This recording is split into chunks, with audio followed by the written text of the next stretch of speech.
charging yet. No, he's no batteries.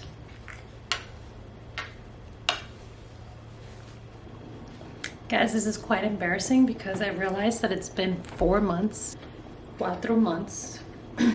since my last video explaining to you, sharing with you that I was going to paint my studio room. I've already purchased the paint that was purchased about a month and a half ago. I finally got the tape for the borders and the angled brush. So today I plan to just do, you know, the line out the doors and the baseboards and maybe get to the ceiling and feel at least a little productive today. I was able to release one YouTube video earlier. I edited it last night, started last night, released it this morning, and it's kind of talking about a few fun spots to take pictures at in downtown and a little experience that I had with my friend Megan. So go check that out. For now, I'm just gonna start being productive.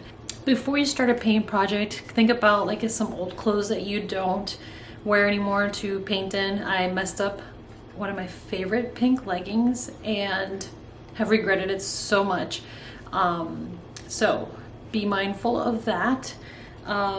Pull your hair back because you may get paint in it. And obviously get yourself some drip cloths.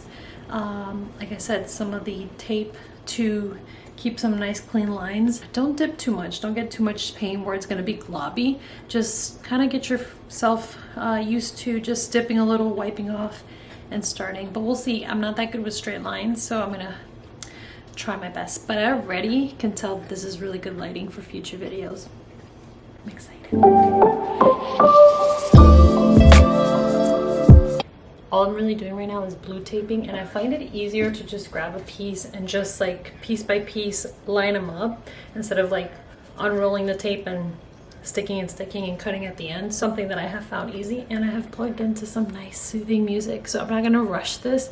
I'm really gonna like enjoy the paint. I know some people don't really like to paint, but if you just like take some time to take it slow and listen to maybe a book or some nice soothing music or whatever that music is to you, and just like make it a whole fun event.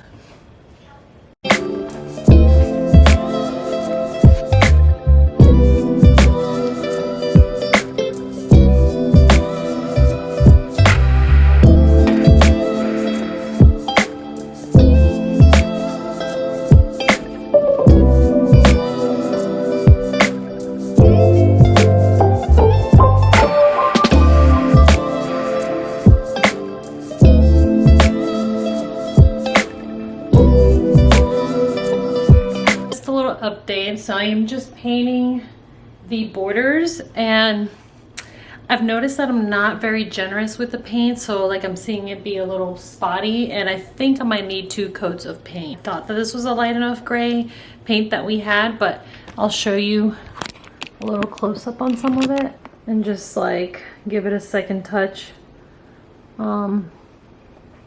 So I had Ariel check on this. He used to be a painter back in the day, and he said that I wasn't being generous. Trying to, you know, have enough paint for the whole project, but looks like I'm not being generous. By the way, I had this to help me with the top. It kind of warped being in the attic, so it wasn't really helpful. I mean, it did kind of guide me along the way, so I had to like move it as I went. So if you feel like you could use this, it could be an option, but I'll tell you, it didn't really help me. Slowly making progress.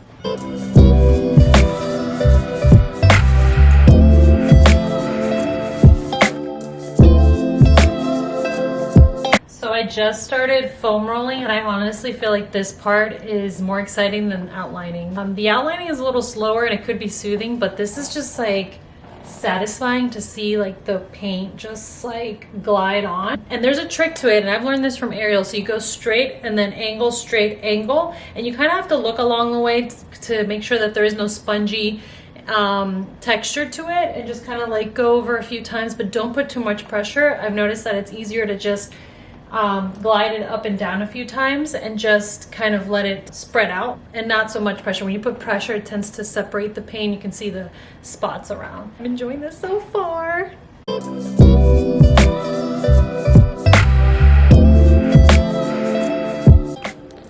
Going to take a little break or stop for the day.